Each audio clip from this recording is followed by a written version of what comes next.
asalaamaaleykum internet yu Koumbalamba TV la meilleure chaîne de télévision en ligne ñu ngi leen di ziar bu baax a baax di am mbégte ànd ak yéen saa su nekk ci suñu ay programme di leen dalal jàmm ci seen émission état des lieux nag di émission bi nga xamante ni moom mooy wàcc ci institution yi bu mu ci manti doon ci réewum Sénégal fas yéene waxtaan ak ñoom ci yooyu institution ana lan la ci askan wi am comme ak comme yelleef waaye itam ñi ko jiite ana naka lañ koy doxalee tey nag di ngeen ci ànd ak soxna Coumba Thioub ñu ciy dalal nag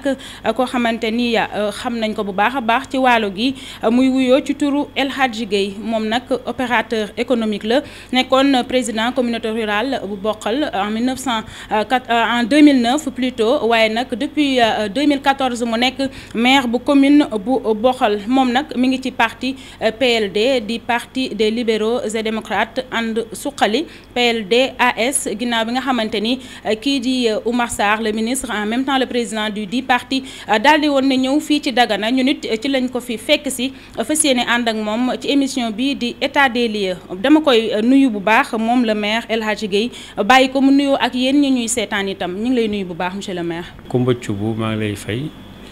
di nuyu ñi nga xamante ni ñoom ngeen àndal fii ci département Dagana bi mais di nuyu seen internautes yi leen di seetaan ci Sénégal ak ci àdduna yëpp. voilà monsieur le maire bu ñu fi ñëwee tey mu tombé ak kii di Oumar Sarr doon fi ñëw amal fi caravane bu am solo ci week-end bi duñu mës a door suñu émission sans pour autant ñu waxtaan ak yow ci seen diggante yow ak kii di Oumar Sarr fan la sosoo ñaata at la am. waaw bon Oumar moom suñu diggante yàgg na tabaarkalla macha allah lu jiitu bokk gi nga xamante ni xëy na duñ ko bokk ci wàllu mbokk. mu nekk waalo ñu bokk ci deret loolu lu yàgg la mais li nga xamante ni ci wàllu politique la xam nga Oumar moom mi ngi ñëw fii ci wàllu 96 bon ci la ñëw fekk ñu ci département bi bon ànd ak ñun depuis boobaak léegi moom lu ñu àndal ci wàllu politique. 96 ba léegi yéen a ngi ànd ci wàllum politique PDS googu noonu dégg nañ ko ci ngeen nekkoon yéen ñaar ñëpp ba mu ca jógee ngeen nekk ci opposition bi itamit taxul nga bàyyi benn yoon lan la exactement lien boobu noonu. waaw non xam nga politique daf ci am loo xam ne li daf ci xaw a am solo parce que politique d'abord du ay contexte mais dafa am benn da nga war a mën a am benn idole. boo xam bi dafa am benn constance boo xam da nga ko war a marqué ci sa idole boobu loolu soo ko amee ci politique dootoo mën xàmmee yow da nga nekk opposition wala da nga nekk pouvoir parce que ki nga xamante ni ci nga wéeru ci wàllu politique constance bi nga xamante ni moom nga soxla ci moom ci lépp lu acte yi muy posé mu nekk ay actes yoo xam ni dafa am lu koy encadrer muy ay valeurs soo ko xasee am ci politique dootoo mën xàmmee ndax da nga nekk opposition wala da nga nekk pouvoir loolu moo waral ñun ñi àndoon ak moom ñi ci gën a bare xëy na am na ñoo xam ni loolu taxu leen woon jóg leneen moo leen taxoon jóg mais ñi nga xamante ni dafa duñ ko doyloo woon ci wàllu politique mu ne seen idole fu mu mën nekk rek ñoom ñu ngi ànd ak moom moo tax bi ñu nekkee ak moom ci opposition bet sentir ñu benn yoon ñi ngi ci opposition. kon kóolute ak it am honneur di bàyyi xel li nga xamante ni moom mooy sa kàddu wala sa bëgg-bëgg tamit bokk na ci li tax boobaak léegi ngeen ne ci dañuy door ci moom seen diggante ndaxte contexte bi moo ko laaj moom moo fi ñëw ci Dagana ñun itam ñu ñëw ànd ci ak moom daje fi ak yow dañuy ñëw ba léegi yàggul dara ñu nommé ko ministre mu nekk ministre des mines ak géologie. doon ministère boo xamante ne wax dëgg yàlla mën nañoo jàpp ne ministère bu potentiel la ban appréciation ngay def ci loolu. waaw li mu appréciation yi mu ci def bon xëy na du mën a jeex lépp ci li nga may laaj mais lu ñu dul bett la amuñu ci benn mbetteel bu ci am ci nii président Macky Sall dafa jël Oumar Sarr def ko ministre ndax Oumar ñëpp xam nañu c'est un technocrate. xëy na moom ni mu maanaam woyefam ak ubbeekoom sax da ngay boo toppul biographie am doo xam lan la mën ak lu mu mënul ndax woyefaay bi ak comportement bi mais fii ci Sénégal def naa ni amul benn cadre boo xam bi mën nga koo teg tànk kon bu ko te du xam nga cadre ak liggéeykat aussi du benn mën nga bare lijaasa te nekk bañ nekk liggéeykat mais bien vrai que dafa nekk un cadre ba noppi nag nekk liggéeykat waaw parce que loolu def naa ni Macky Sall xam na bu baax a baax moo Oumar Sarr bokkoon nañu gouvernement mu nekk premier ministre Oumar Sarr nekk ministre de l'habitat mais xam na bu baax a baax ni liggéeykat la te loolu fii mu toll nga xam ne duñu dafa génn ci élection moom président Macky Sall woote dialogue national pour lu mu ci jublu mooy fexe ba identifier ñi mën dara ci réew mi ñëpp ñu mën jàppale ko pour li nga xamante moom la bëgg ci Sénégal mu mën cee yegg su ci jàppee ku mel ne Oumar Sarr kenn du ko critiquer parce que daf ko bëgg favoriser wala daf ko bëgg a neexal wala daf ko bëgg a jàpp mais dafa am expertise yu am solo yoo xam ne Oumar Sarr am na ko te lépp loo ko jox dañ ci te fullaam ak faydaam pour jox ci ay résultats moo tax mu jox ko poste ministère boobu. daf ciy baax ñuy leeral loolu parce que non seulement jox na ko ministère maa ngi koy wax léegi nii bu am importance la mais fi mu ñëwee mooy fi nga xamante ne moom mi ngi woon déjà ci mi ngi woon opposition nit ñi di wax dina toog wala du toog ñu gis d'un coup ñu jox ko ministère boobu moo tax il fallait que ñu andi ci ay leeral bu baax a baax fàttali rek internet yi ñuy bàyyi xel ni yéen a ngi suivre seen émission état des lieux ni ma leen ko waxee di dugg ci institution yu nekk tey ñu dalal maire bu Bokhol di monsieur El Hadji Guèye moom nag dinañu waxtaan bu baax a baax ci lu jëm ci municipalité am ni ma ko waxee léegi émission bi dafa jëm ci wax ci institution yi seen taxawaay askan wi liñ ci war a am yépp dinañu ci ñëw léegi mais il fallait que ñu marqué benn moment wax tuuti ci seen diggante ak Oumar Sarr vu que ñëw na fi week-end bi te yaa ngi fi woon bu ñu jëmee nag léegi ci mairie bi municipalité proprement dite tey 2009 ak léegi mais bu ñu ñëwee ci mandat bi nga xam ne moom ngeen jeexal ni yàggul boo ñu doon defal bilan ci lan ak lan nga koy sukkandi ci yan ponk. non bilan bi bu ñu ko doon def dinañu mën ni jàpp ni am nañu satisfaction ci bilan bi parce que 2014 ak léegi su ma juumul lépp luy doon ay secteur yoo xam ni compétence transférée la wala même non transféré yi nga xam ni kenn transféré wuñ ko yépp benn bu ci nekk boo demee dañ nañ ci fekk ay résultats yu am solo. def naa seen mission bi ngeen ñëwee Bokhol jamono yële yéen a ngi ma fekk ma nekk ci réflexion poste santé Bokhol réflexion boobu def nañ ko à hauteur de presque 55 millions 55 millions du moins équipé ko à 10 millions ça fait 65 millions ci poste santé Bokhol ba yaakaar naa ni ñi xamoon poste bi démb ak bërki démb bu ñu fa demee tey dinañ xam ni fii def nañ fi lu am solo boo dee ci wàllu école yi aussi yaakaar naa ni école yi ci commune bi yëpp réfectionné nañ leen am na yoo xam ne def nañ fa ay latrines ay toilettes am yu dëkk yoo xam ni tabax nañ fa ay salle de classe am école yoo xam miire nañ ko bon kon yooyu dafa nekk ay satisfaction yu am solo ak yeneen secteurs yu bëri yoo xam ni xëy na de ginnaaw lycée wu ma leen mais benn bu ci nekk jàpp naa ni def nañ fa lu am solo.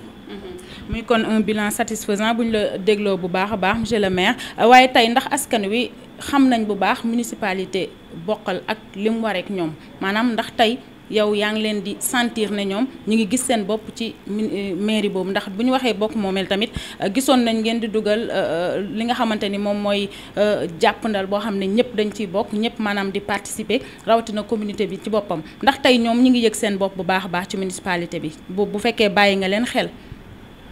waaw bon yaakaar naa loolu xëy na question la boo xam man ma ko tontu parce que population yi su fekkee yëg nañu seen bopp ci mairie bi. yaakaar naa da doon gën jekk ñoom ñu prononcé wu ci mais yaakaar naa ni am naa njort ni boo leen dékkoon micro ku ci wax rek te di waxal yàlla mën nga jàpp ni alors dégg nga gis nga ci sa bopp parce que xam nga léegi maa ngi wax poste de santé def naa ñëpp fay dem wax naa école doomu ñëpp nga fa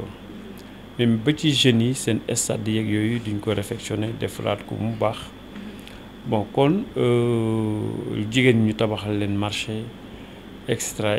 kon yaakaar naa ne ñooñu xëy na boo leen dékkoon micro du ñàkk ñun la. mais bu fekkee déggoo ay ñaxtu yu bari di nga am xel bu njort bu rafet ni que ça va. bon njort moom xam nga ñaxtu sax mënta ñàkk ci ab gestion parce que am na ñoo xam ni xëy na li leen ci intéressé parfois sax mooy rek nu ñu ñaxtu même su fekkee amuñu source information yu baax mais du ñuy ñaxtu rek pour ñaxtu bon wala problème politique boo ku leen camp politique ñu ni xaaral ñu xëpp ci suuf lu baax ñu ni dafa bon loolu yaakaar naa ni Sénégal ñëpp dund nañ ko même état yi dem ñoom ñooy subir population yi génne nii def leen fi dara te gérer ay milliards yi milliards soo fekkee ab commune boo xam bi xëy na budget lu mu gën a bare ci 300 millions wala 250 millions lay toll soo ko bëggee def loolu lépp di nga indil jafe-jafe yi. waaye tey bëgg naa tamit ñu gën a xam ba tey ndax population yi xam nañ mairie bi ban taxawaay la war a am ci ñoom parce que tey ñi ngi gis ne conseil municipal day am des fois am ay réunions yoo xamante ni day am te ñi ngi daan wax nit ñi am nañu droit bi di ñëw di suivre yenn waxtaan yi nga xam ne mooy am ndax lépp ci ñoom la jëm ndax bunt yooyu ubbeeku na ci ñoom askan bi. non loolu mos fermé parce que yaakaar naa comme ni nga ko waxee un bon citoyen war na mën a xam ni am na droit dem assister réunion conseil municipal bon képp ku jàpp ni man fii du ma conseil war ma fa dugg c'est parce que kooku aussi tamit war na seetaat boppam dem seeti moom lan mooy àqam ak yelleefam mais ñun suñu bunt bu ñuy réunion kenn tëju ko ku bëgg da ngay ñëw toog. est-ce que ñoom askan bi dinañu jot information ci bu ngeen di tenir seen conseil municipal. non parce que ñun bu ñuy def conseil municipal xam nga du ñu joxe ay convocation en même temps dinañ ko afficher bon ki nga xamante ni dafa intéressé pour mën di suivre réunion conseil municipal war na di mën a wax conseil bi yéen bu ngeen amee réunion dee leen ma ko wax parce que man dama bëgg assister parce que dëkk yëpp kenn koo dem boo fa demee daa fekk benn conseil municipal boo xam dana xëyee foofu dem ci conseil ba dayee ji mais buy dem normalement su fekkee par exemple ñi ko yónni defoon ko conseil loolu intéressé nañ ñoom war nañ ko wax ni ko booy demati conseil municipal nag ñu woo parce que duñu bëgg di assister. wax na ci ñoom askan bi mais je pense que wax na ci conseil municipal bi moom tamit bu yegsee jot convocation mu dem directement ci délégué bi wala peut-être ci conseil municipal bi sax moom loolu mën na bañ nekk ci yaram conseil municipal lu ñu ko sant mooy su fekkee dafa bokk ci conseil municipal bi su ñëwee conseil municipal liñ fay wax nekk loo xam li dafa soxal askan wi moom war na tenir réunion ci biir quartier am wala biir village am ni chef de village woote réunion parce que damay joxe information ma lu mel ne audience foraine par exemple war nañ defal ay këyitu juddu xale yi wala doo lañ def nii wooteel ma daje parce que ren ñi ngi xaar nawet bu bëri pour nit ñi gën a fagaru defar seen kër yi wala nangam ak nangam loolu c'est rôle au conseil parce que da nga jógee ci gox ñëw représenté gox bi boo dem li nga fa jëlee da nga ko war a delluwaat ci gox bi ñu xam ko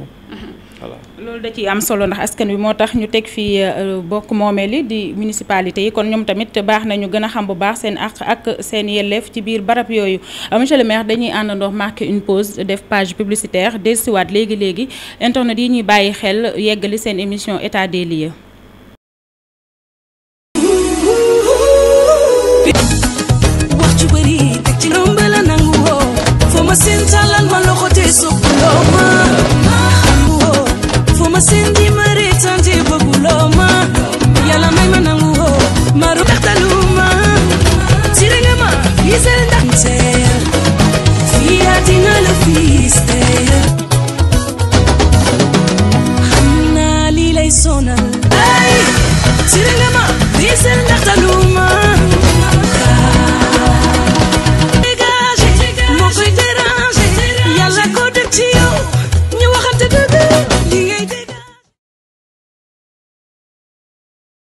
voilà ñu ngi leen di jaajëfal bu baax a baax yeggali rek li di deuxième partie seen émission état des lieux fàttali ni ñu ngi fi dalal monsieur El Hadj Guèye opérateur économique la waaye itam fi mu ne nii moom mooy maire bu Bokhol donc ñu dalal ko tey pour échanger bu baax a baax ci li nga xam ne mooy municipalité ak ñii di askan wi dégg nañ bu baax a baax li nga xamante ne wax nga ko waaye tey ndax jàngatoo dara ci seen mandat yi bu mu jeexee ba léegi te waxaatuñ ci dara renouvelé wuñ. waaw loolu li ma wax dëgg yàlla dafa nekk loo xam li xëy na ñun ñëpp am nañ ci jaaxle mais du ñuy ànd ak gouvernement bi accepte nangul ko loolu parce que su fekkee conditions yi war a dajee dafa dajeewul pour mu mën organiser élection loolu aussi foog ñu nangul ko état bi ba nga conditions yi daje pour mën organiser état te yaakaar naa ni li gën a efficacité bi mu def su fekkoon par exemple dafa def délégation spéciale indi ñi nga xamante ni xamuñu nu commune di doxee wala amuñu maanaam seen rattaxuñu ci doxal commune yi mën nag nekk benn frein au niveau des populations nekk frein ci marché yi nga xam ne yëpp duñ ko doon dérouler moo tax xam ko conseil président de la République mais yëf jàpp naa ni loolu mooy la meilleure solution reconduire les maires ñu continuer liggéey bi nga xam ne au moins dana gën bar pour li nga xam moom la ñu dese ñu mën a concrétiser seeni projet yëpp. loolu yaakaar naa ni lu am solo la. xëy na dinañ ko dégg tey dinañ ci bàyyi xel ndax niñ koy waxee luy jot na yàgg na quand même dañuy dem ci élection yi ñu ngi koy wax ñëw na ñëwagul y en a même qui parle d' élection incertaine li leer mooy dina am ak date bu manti am da ngay doonaat candidat 2009 ba 2021 yàgg na de. non 2000 xam man fi mu toll nii def naa ni retraité gu ma te fi ñu toll nii bu fekkee sama commune bi ma dëkk la xëy na bu ñuy tànn mbër yi bu ñu doon listé mbër man la ñu war a jëkk jiital parce que man maay le maire sortant et dama pare aussi pour yëkkatiwaat sampaat sama ndënd bon keneen ku bëgg samp ndëndam nag na samp ndëndam bon manuma nekk maanaam pendant 9 ans ou 10 ans nga nekk ci ab collectivité mu perte mu nga bàyyi activité yu bëri yeneen yu bëri yoo xam ni waroon nga ko def échappé na la à mon âge nga xam ne je suis bientôt à la retraite nga ni non du ma ko présenté wu la neexul a dégg parce que awma leneen lu may defee lu dul yeggale liggéeyu maire pour man ci jël benn retraite après seeti leneen quoi. daa samp nga sa ndënd bu baax suñu la déggee. ci lu wér. am na solo tey monsieur El Hadj Gueye maire buy toog fa mu dëkk la wala maire bu ñuy dégg ne ndax askan bi dañ ko doon jooy nag ci élection yu mujj yi maire chez nous lañ bëgg. man xam nga man je suis un maire résident man Dakar bu ma fa demee bu ma amee ñaari fan rek day mel da nga ma yenn àdduna si. du ma bëgg lu ñibbi si waaw du ma fa bëgg dara. kon jafe nga ci maire yi. waaw man maa ngi sama kër sama tool bureau ba. waaw su ma amee daal loo xam ni sañu ma bañ ma dem Dakar rek la ji ko dellu siwaat su ma dellu see ñetti béréb yooyu boo ma fa carré ba lay jant su daa ma fekk soo ma xaaree bureau ba daa ma fa gis soo ma xaaree sama tool daa ma fa gis wala nga xaar ma sama buntu kër. am na solo ndaxte askan wi ñu bari dañ ko doon jooy ci collectivité yëpp sax d'ailleurs ne dañoo sonn ci maire yi nga xam ne tur lañ fiy bàyyi. les maires fantômes noonu lañ leen doon tuddee pour ñu tëj. loolu sax loi bi sax dafa war a dugal loolu nag. waaw les maires fantômes ñu bañ ñu bañ éligible. wax dëgg yàlla parce que nag ki la samp tam day bëgg di la gis tamit da ci am solo ok actualité pour ñu clôturer monsieur le maire PLD dafa ñëw ci jamono boo xam ne ñu ngi wax ci wàññi parti yi ñu ngi doon gis parrainage bi tey am ngeen yaakaar ci parti bi wala da ngeen a bëgg a jeex biir Benno Bokk Yaakaar wala am ngeen ay ambition ëllëg yenn ko yéen seen bopp. non ñun nag wax dëgg yàlla du ñu am ambition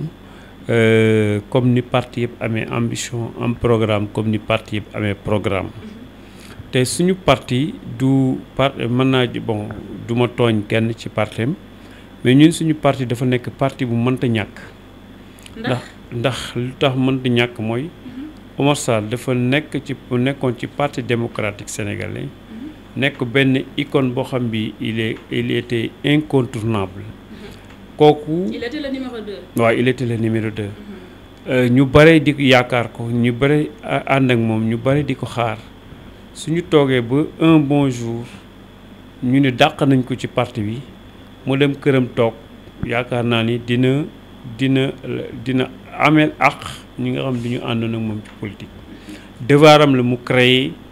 partem pour ñi nga xam ne ñu façon yéene continuer ak moom liggéey. continuer ak moom gunge ko ñooñu am possibilité mën a continuer li ñu def. te gëm ngeen gi daal malgré parrainage bi yéen pare ngeen. nii ñu ngi waaj a commencé jaay suñuy carte te suñ ko jaayee yaakaar naa parrainage bi yëpp dinañu mën jël loolu en compte pour régler ko. merci beaucoup monsieur le maire El Hadj Gueye dama lay bàyyi rek nga tàggatoo ak ñu ñuy seetaan. voilà merci beaucoup maa ngi leen di sant di leen gërëm yéen waa groupe Koumba Lamb TV. fi ngeen jógee sore na mais à tout moment yéen a ngi ñëw fi ci Waalo di def ay recouvrement vraiment ñoo loolu ñu ngi koy rafetlu à sa juste valeur di leen ñaanal yàlla jàmm ay ndaw ngeen yàlla dimbal leen ngeen gën a jekku mbir mi ba bokk ci chaîne yi gën a kawe ci Sénégal ñëpp di leen mën di suivre comme il le faut di jënd seen journaux comme ni mu waree bon liggéey la nag ba yaakaar naa liggéey bi yéen a ngi ci parce que fii ak fi ngeen nekk sore na su fekkee foofu rek ngeen si teg seen tànk dina xëy di ngeen mës a toog un jour gis liggéey boobu nga xam ni lu ngeen jiw la mu sax ngeen koy récolter voilà journalisme investigation la ay sacrifice la bon li ngeen def ni vraiment jàpp naa ni yéen a ngi ci yoon bi yal na leen yàlla jàppale. yow itam yàlla jàppale la ñun tam ñu ngi lay remercier bu baax ci disponibilité bi moo nekkoon suñu invité tey seen émission état des lieux fii ci Dagana ci contexte bi jëm ci caravane bi mu doon amal moom le ministre Oumar Sarr nekk en même temps le président du parti des libéraux et démocratiques And Suxali PLDAS ñu doon ko rek dalal pour échanger bu baax a baax ci lu jëm ci municipalité ak li mu war ci askan wi waaye itam jaar ci wax ak moom ci parti boobu nga xam ne bi mu juddoo ak léegi yàggagul jaajëfal nañ leen bu baax jox leen daje beneen yoon ci beneen numéro seen émission état des lieux d'ici là portez-vous bien à la prochaine.